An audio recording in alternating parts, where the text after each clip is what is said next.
extra time.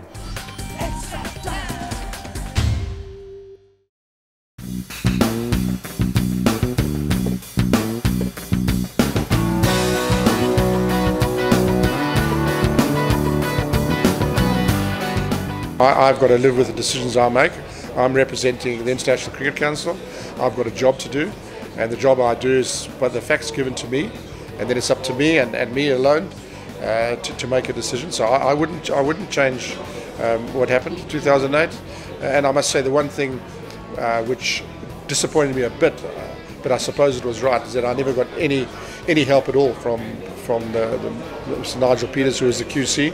He didn't intimate to me at any stage which way it was going, and I respected that because his job was just to oversee it. But the question you asked, would I go back on it? I wouldn't, because in my heart of hearts, I think I made the right decision on the facts that I was given. Sachin, I think, the world appreciates, and I appreciate what a real good guy he is, and what an unbelievable cricketer he is. But from my point of view, I had my hearing, and we all had a chance to say something, of which Sachin had the chance to say what he saw the situation as it happened out there, and he was the striker. And as I said, he didn't hear anything that was said. That's what he told me in my hearing, and he tried to appease the situation.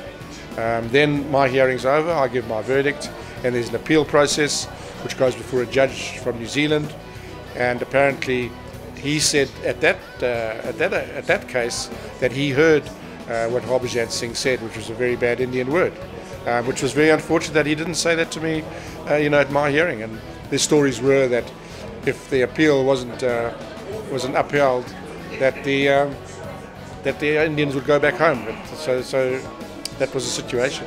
Do I think racism exists in South African cricket? No, I don't. I really think those times have passed. We had a situation where in 1971 the team to tour Australia was going to be announced, and it was a South African Games match which the government had organised between the rest of South Africa and the Currie Cup winners, who were Transvaal. And at that time the South African Cricket Association applied to include 2 non-whites to tour Australia. That was turned down by the government, and it was the first time that we'd had 22 or 24 of the top cricketers of South Africa in the country. And we decided to support very much South African cricket's application. At the end of the day, we were not going to take the field, that play, but we did in the end. We walked off the field after 1 ball and gave a press statement which said that we supported South African Cricket Association, and we wanted the playing fields level. We wanted that the cricket is played everywhere and by everybody. I think that it's very unfortunate that we've got a wicket like this at the Wanderers. I think it's pretty common knowledge that the South African team wanted a green wicket, and a green wicket that seams around a bit is a lot different to the way this pitch is played. It has behaved badly.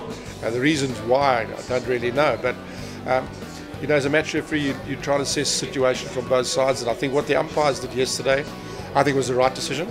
There's going to be criticism from both sides, but at what stage do you determine whether a match is fit and undangerous to actually carry on playing? Would any umpire or officials make that decision at 11 or 12 o'clock in the morning? I don't think so. But after the play has been going for a few hours, the pitch is unpredictable, and I think at the end of the day the umpires made the right call.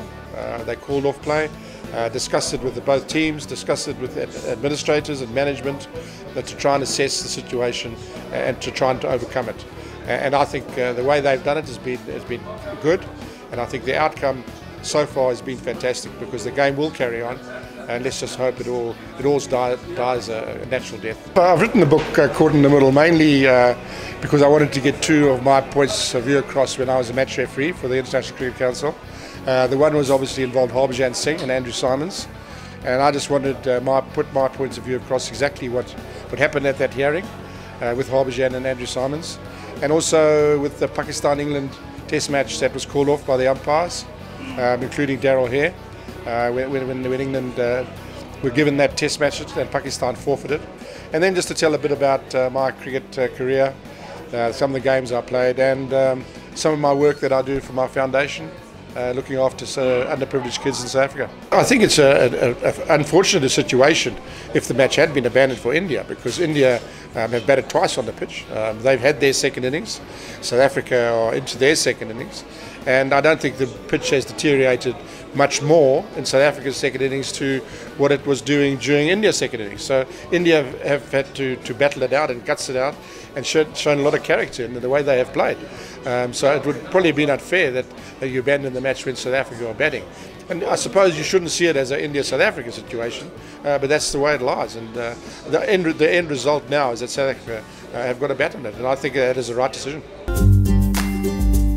Hit the subscribe option and the bell icon to get all the exclusive sports videos on Extra Time.